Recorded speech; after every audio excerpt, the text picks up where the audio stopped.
Friends, మనకి ఈ పుల్లటి మజ్జిగ అనేది అన్ని రకాల మొక్కలకి పనికి వచ్చే ఫర్టిలైజర్ అండ్ అలాగే పెస్టిసైడ్ లాగా కూడా మనకు బాగా పనిచేస్తుంది మన మొక్కలకి. పుల్లటి మజ్జిగ అనేది మనకి మన గార్డెన్ లో ఉన్న అన్ని రకాల వెరైటీస్ అండి.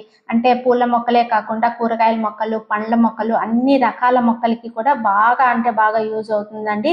ఈ పుల్లటి మజ్జిగలో మనకు బ్యాక్టీరియాతో పాటు ఫాస్ఫరస్, నైట్రోజన్ వాల్యూస్ చాలా ఎక్కువగా ఉంటాయండి. సో మొక్కలకి కావాల్సిన ఎన్పికే అంటే నైట్రోజన్, ఫాస్ఫరస్, పొటాషియం మొత్తం మనకి ఇందులో బాగా రిచ్ గా దొరుకుతుంది. ఫ్రెండ్స్, మన ఇంట్లో ఎప్పుడైనా కానీ మజ్జిగ మిగిలిపోయినప్పుడు దాన్ని బాగా 2-3 days బాగా ఉంచామనుకోండి, బాగా అయితే పులిసిపోతుంది. అప్పుడు మన మొక్కలకి ఇచ్చామనుకోండి, ఇంత మంచి రిజల్ట్స్ అయితే ఉంటుందండి. కాబట్టి ఎవరైనా కానీ దయచేసి ఈ మజ్జిగను అయితే పడేయకుండా ఇలా యూజ్ అయితే చేసుకుందాము. ఈ మజ్జిగలో మళ్ళీ నేను కొద్దిగా ఇంగు అయితే కలుపుతున్నానండి. ఈ ఇంగు కలిపే దాని వల్ల ఏమవుతుందంటే మనకు అది మంచి ఘాట్ అనమాట. ఆ ఘాటుకే మనకు ఈ పెస్టిసైడ్ గా మన మొక్కలకైతే చాలా అయితే పనిచేస్తుంది. ఊరికే కొంచెం వేస్తే చాలండి, ఎక్కువ వేస్తే మళ్ళీ మనకు మొక్కలు చనిపోయే అవకాశం ఉంటుంది. కాబట్టి మన క్వాంటిటీని చూసి మనం ఇంగు వేసుకుంటే సరిపోతుంది. ఇలా బాగా డైల్యూట్ చేసేసి మనము పక్కన పెట్టేసాం అనుకోండి, మంచిగా అయితే మనకు లిక్విడ్ ఫర్టిలైజర్ తయారైపోతుంది.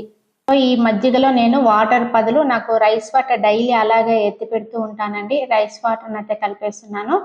రైస్ వాటర్ కానీ మంచి ఫర్టిలైజర్ అండి మనకు. కాబట్టి మనం ఏదైనా ఇట్లా లిక్విడ్ ఫర్టిలైజర్స్ తయారు చేసేటప్పుడు రైస్ వాటర్ని యాడ్ చేసుకుంటే ఇంకా మంచి రిజల్ట్స్ ఉంటుందండి. మనం ఇలా లిక్విడ్ ఫర్టిలైజర్స్ తయారు చేసుకునేటప్పుడు ఇలాంటి ప్లాస్టిక్ కంటైనర్స్ యూజ్ చేయాలండి. స్టీల్ కానీ అల్యూమినియం కానీ అలాంటి కంటైనర్స్ అయితే వాడకూడదు. ఇలాంటి ప్లాస్టిక్ కంటైనర్స్ యూజ్ చేసుకోవాలి. ఎందుకంటే మనకి వీటిలలో నుంచి గ్యాసెస్ రిలీజ్ అవుతూ ఉంటాయి అన్నమాట. కాబట్టి మనకి ఈ మజ్జిగలో బ్యాక్టీరియాతో పాటు ఫాస్ఫరస్, నైట్రోజన్ వాల్యూస్ చాలా ఎక్కువగా ఉంటాయండి. సో మొక్కలకి కావాల్సిన NPK, nitrogen, phosphorus and potassium మనకు బాగా ఇందులో అందుతుంది. ఇలా కలిపేసిన తర్వాత మనము ఈ చిన్న కంటైనర్ను 3 రోజులు పక్కన పెట్టేయాలి. తర్వాత డైలీ మార్నింగ్ ఒకసారి, ఈవినింగ్ ఒకసారి కట్టి తీసుకొని ఇలా తిప్పుతూ ఉన్నామనుకోండి, మంచిగా అయితే మనకు పర్మెంటెడ్ అయిపోతుంది. తర్వాత డైల్యూట్ చేసేసి మన మొక్కలకి ఇచ్చేయడమే. నెక్స్ట్ మనము ఈ మజ్జిగని మొక్క మొదట్లో వేస్తే ఫర్టిలైజర్ గా పనిచేస్తుందండి. ఇది పెస్టిసైడ్ గా అంటే మనకు పని చేయాలంటే మొక్క పైన స్ప్రే చేసామనుకోండి, పెస్టిసైడ్ గా పనిచేస్తుంది. మూడోది ఏమంటే మనకు డీకంపోస్ట్ అంటే కంపోస్ట్ అయ్యే ప్రాసెస్ లో మనము మజ్జిగ కలిపామనుకోండి, మంచిగా అయితే కంపోస్ట్ అవుతుంది. ఈ విధంగా మజ్జిగ 3 రకాలుగా అయితే యూజ్ అవుతుంది. 2 days తర్వాత చూడండి ఎంత మంచిగా అయితే పర్మెంటెడ్ అయింది. ఇంగు వేసాను కదా, కొద్దిగా ఘాటుగా అయితే మనకి స్మెల్ అయితే వస్తుంది. మనం ఇలా ఫిల్టర్ చేసేయాలండి, లేకపోతే మీగడ ఉంటుంది కాబట్టి మనకి స్ప్రే బాటిల్స్కి అడ్డం వస్తూ ఉంటుంది. కాబట్టి ఈ విధంగా మనం ఫిల్టర్ చేసేయాలి. మనం ఇప్పుడు నేను 2 days తర్వాత ఇలా మొక్కలకి ఇస్తున్నాను కదా, మళ్ళీ సగం మజ్జిగను అలాగే ఉంచేసి మళ్ళీ 15 days తర్వాత మళ్ళీ మొక్కలకి ఇస్తానండి. అలా మనం 2 times 3 times మనం యూజ్ చేసుకోవచ్చు. కాకపోతే కొద్దిగా ఎక్కువ రోజులు అయ్యే కొద్దిగా స్మెల్ వస్తుంటుంది అంతే, ప్రాబ్లం అయితే ఏమి ఉండదు.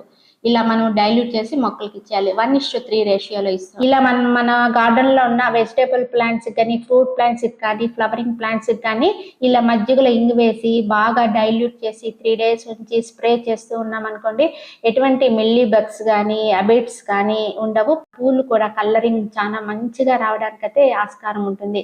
సో ఈ మజ్జిగ వల్ల మనకి ఇన్ని రకాల ఉపయోగాలు అయితే ఉన్నాయండి. ఫ్రెండ్స్, మనం మొక్క పైన స్ప్రే చేయాలంటే రేషియో ఏమంటే 1 గ్లాస్ మజ్జిగకి 3 గ్లాసుల వాటర్ని డైల్యూట్ చేసేసి బాగా కలిపేసి మనము use and throw water bottles ఉంటాయి కదండి, వాటికి హోల్స్ పెట్టేసి స్ప్రే చేస్తే సరిపోతుందండి. ఇలా చెట్టు పైన మనం స్ప్రే చేసే దాని వల్ల ఏమవుతుందంటే ఆకులు పీల్చే పురుగులు ఉంటాయి కదండి, ఫంగస్ ఉంటాయి, పిండి నల్లి ఉంటాయి, మిల్లీ బగ్స్ అలాంటివి ఉంటాయి కదా, వాటన్నిటికీ మంచి సొల్యూషన్ అన్నమాట. ఇలా చెట్టు పైన ఆకుల పైన మనం పైన కింద ఇలా వర్షానికి నానినట్లు ఇలా బాగా స్నానం చేసినట్లు తడిపేయాలి మొక్కని.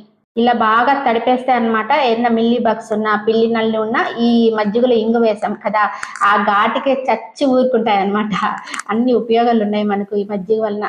నెక్స్ట్ ఏమంటే మనము ఈ మజ్జిగని మనము మట్టిలో డైరెక్ట్ గా మొక్క మొదట్లో ఇవ్వడం వల్ల ఏమవుతుందంటే మంచిగా మనకు ఫర్టిలైజర్ గా కానీ యూజ్ అవుతుందండి. మల్టీ పర్పస్ ఉన్న ఈ మజ్జిగ మనకు ఫర్టిలైజర్ గా కాకుండా పెస్టిసైడ్ కానీ బాగా యూజ్ అవుతుందండి. కాబట్టి ఇన్ని ఆరోగ్య ప్రయోజనాలు ఉన్న ఈ పుల్లటి మజ్జిగను యూజ్ చేసి మన గార్డెన్ లో ఉన్న పూల మొక్కలే కాకుండా పండ్ల మొక్కలు, వెజిటేబుల్ మొక్కలు, ఫ్రూట్ ప్లాంట్స్, అన్ని రకాల ప్లాంట్స్ కి ఈ మజ్జిగతో మనము ఇలా లిక్విడ్ ఫర్టిలైజర్స్ తయారు చేసి ప్లాంట్స్ ను మనము సేవ్ చేసుకోవాలని కోరుకుంటున్నానండి. ఈ వీడియో నచ్చినట్లయితే లైక్ చేయండి, షేర్ చేయండి, సబ్స్క్రైబ్ చేయండి. Wish you A happy gardening. Thank you.